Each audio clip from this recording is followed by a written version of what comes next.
Bienvenidos a una nueva edición de Chicharrón de Prensa. Estamos acá con Pedro Pablo Kuczynski, candidato a la presidencia de la República, que nos va a contar, y estamos desayuno alemán, por cierto, o inglés. Nos ha hecho madrugar donde FK, para mí son como las 4 de la mañana.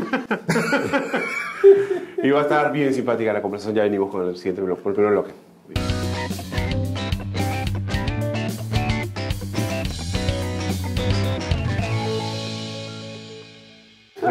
Bueno, acabamos de presentarle a Rolando Breña, al señor PPK, dice que lo conoce, son amigos de hace tiempo.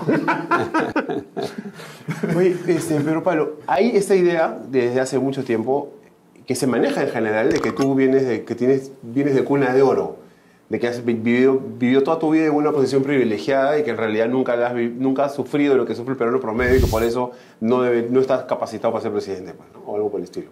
Bueno, yo creo que hay muchas versiones, pero la verdadera es que yo no me crié en una cuna de oro. Mis padres eran profesionales, mi padre se ocupaba de la lepra en la selva, un trabajo súper arduo, duro, y nosotros vivíamos como gitanos, un poco de una casa a otra. Vivimos en Iquitos un tiempito, en Puno, y luego éramos gitanos aquí en Lima porque alquilábamos la casa 6 meses y se acababa la plata, había que buscar otra casa.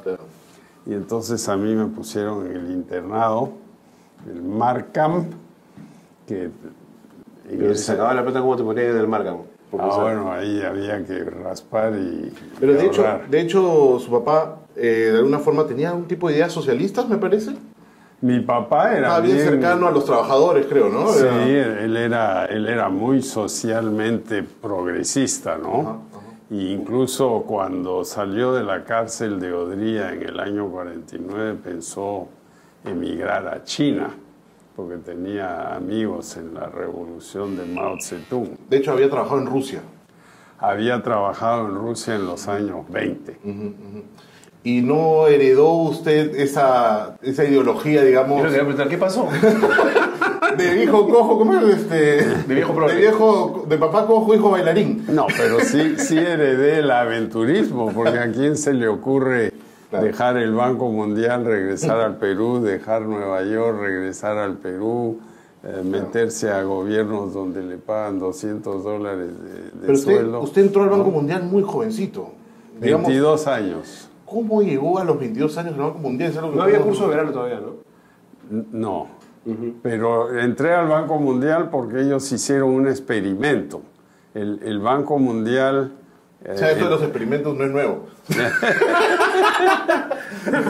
En la década de los 50 era un refugio de viejos colonialistas británicos, holandeses, gente de Washington, todos eran gente mayor.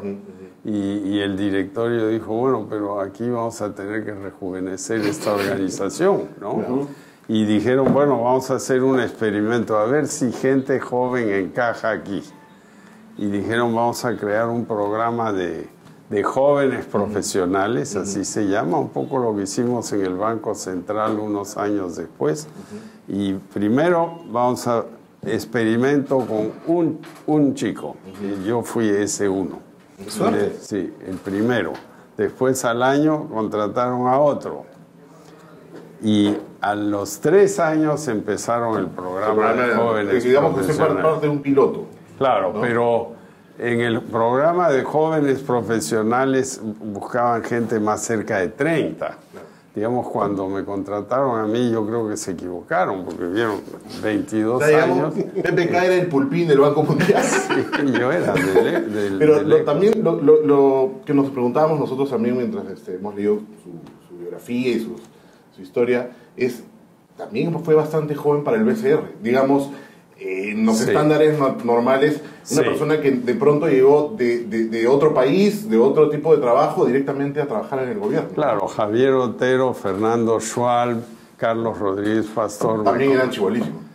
Bueno, Javier Otero no, pero Carlos sí.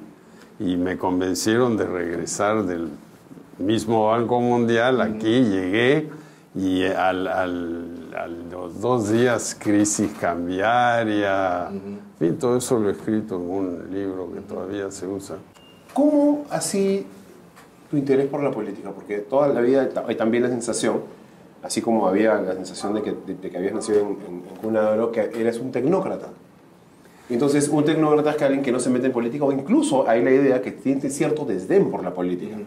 Claro, a mí lo que me pasó es, obviamente, con esta experiencia del Banco Central, que no fue una experiencia política, claro, pero terminó después del golpe del 3 de octubre, mi cumpleaños, del 68, ese día cumplí 30 años, ¿no?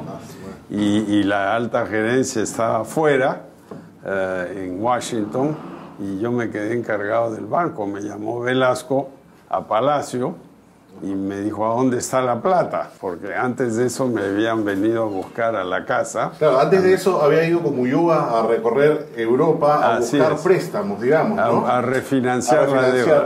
Por si acaso, para los que no entienden, refinanciar no es que te dan más plata para pagar tus deudas, es que te dan unas condiciones nuevas para seguir pagando lo que es y que pueden generar un ahorro en términos de tasa y plazo. Eso es. O sea, y vinieron a pedir, ¿y dónde está la plata que han traído? Claro, porque Ulloa regresó, ¿no? Después de que yo había hecho el trabajo en Europa, regresó y dijo, traigo al país 800 millones de dólares. Le digo, oye, ¿dónde están los 800?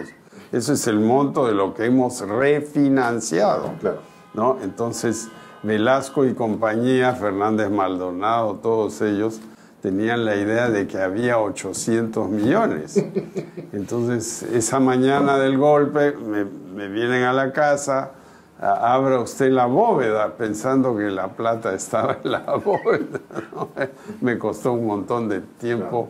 Llamé al secretario del banco, que no tenía teléfono. En esa época mucha gente no tenía teléfono. Tuvimos que ir a Magdalena a buscarlo. Al final dimos 100 vueltas a la izquierda, 40 a la derecha, etcétera. Se abrió la bóveda y había unos ladrillitos, ¿no? Entonces yo le dije al coronel Bailetti, ¿tú sabes cuánto vale cada uno de esos? No, ahí están las reservas. Pero en realidad no estaban ahí, estaban en Nueva York. Claro, y entonces Velasco, desconfiado, me cita a Palacio y me dice, ¿a dónde está la plata? Oro, ¿no? Y yo le digo, bueno, la plata pues está... en realidad no hay plata, ¿no? Pero digamos, después del golpe, usted se va del país. Después de unos meses, ¿no? Pero hay toda esta historia de la maletera. De la maletera del carro, que usted se va a Ecuador porque hace una transacción con la International Petroleum Company. ¿Qué fue esa historia que no aparece, digamos, en la historia oficial de PPK? No, eso de la IPC es un cuentazo. Nosotros no tuvimos. Pero tampoco, sin embargo, no lo nombra tampoco como una de las causas de lo que Velasco, uno de los golpes del golpe de Velasco, digamos, ¿no? Claro. Que me parece que también es importante. Claro, lo que pasó, el golpe en realidad se gestó porque Velasco quería dar el golpe y después se buscaron las excusas después, ¿no? ¿Usted cree que fue así realmente o es que hubo una tensión acumulada de problemas sociales, digamos, usted mismo lo leía ahí, hablaba de la CGTP y el APRA que no daban más bien le hacían la guerra a Belaúnde, ya, ¿no? Pero al final el APRA sí apoyó las medidas y Manuel Ulloa con Zapatón, Armando Villanueva, llegaron a un acuerdo. ¿Usted era amigo de Haya o no? ¿De Haya? Sí, un poquito. Entonces, como mi papá conocía a Haya, a Arcaparró, a todos ellos, dijeron, Manuel dijo, ¿por qué no vas y lo convences? Le explican las medidas a Haya. Porque era una persona bien abierta, sí, entonces yo fui a Alemania, donde él pasaba el invierno de aquí, verano de allá, en un hotel, y me senté en el hotel y en una semana le expliqué más o menos todas las medidas. En Alemania, hoy Francia. Es bueno ser aprista. Es bueno ser aprista. Y el que arregló todo era un secretario de la embajada en Bonn, no Berlín en esa época, Víctor Manchego, un hombre muy, muy bueno.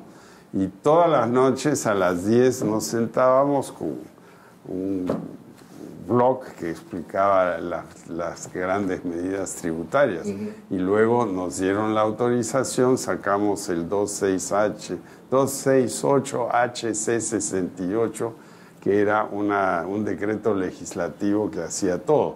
O sea, lo que en realidad los que alentaron el golpe querían era que el APRA no gane las elecciones del 69. Eso era el objeto del golpe.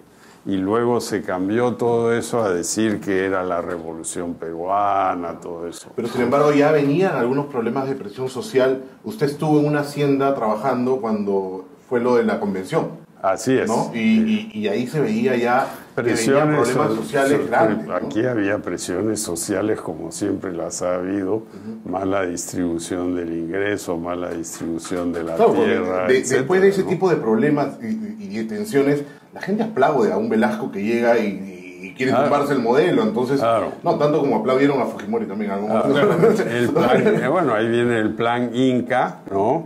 La reforma agraria, la expropiación de la IPC fue a los 6 días del golpe, o sea, el golpe fue el 3, el día en que yo cumplí 30 años, y el 9 se expropia la IPC. Qué joven, ¿no? Qué joven para estar en ese puesto tan... Y después lo que se hace es, dice, bueno, ¿quiénes tienen la culpa aquí?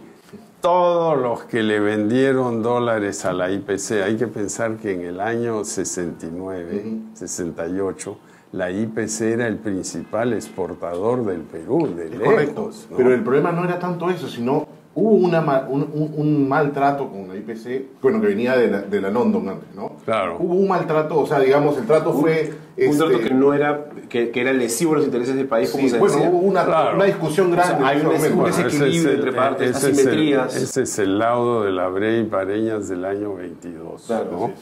Y después Ulloa, Belaunde a regañadientes, le dan una concesión adicional de 30, 40 años, ¿no?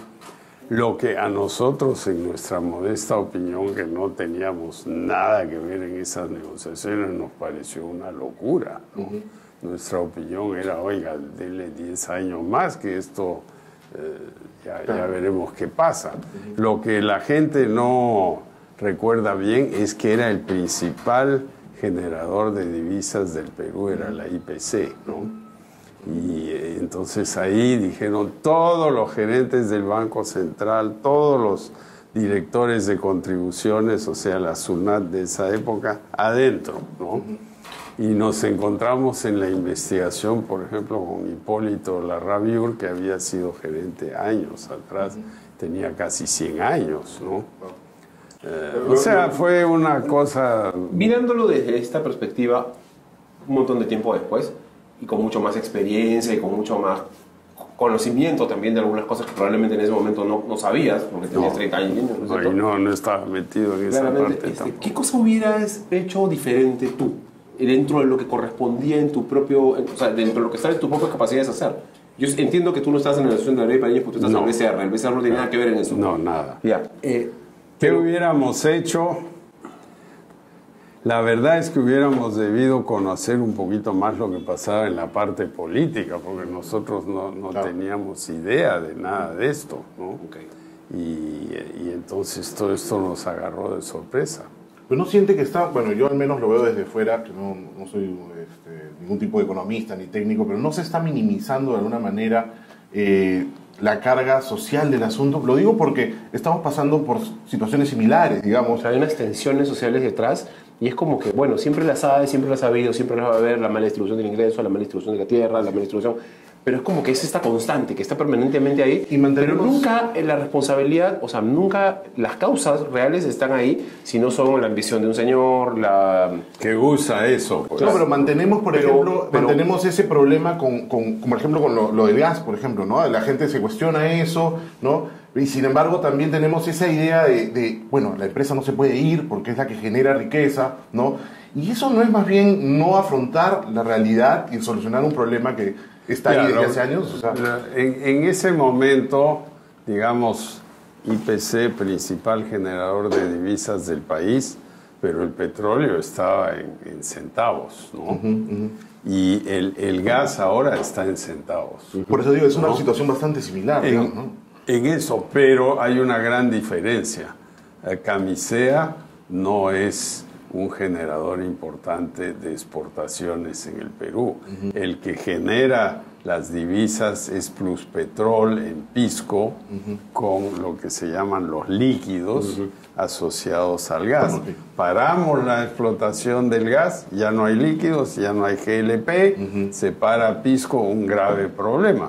Por eso yo digo, bueno, está bien, digámosle a los mexicanos que ya no les queremos vender el gas, ellos van a estar encantados de salirse también, porque ellos compran el gas en Estados Unidos. Sí, claro.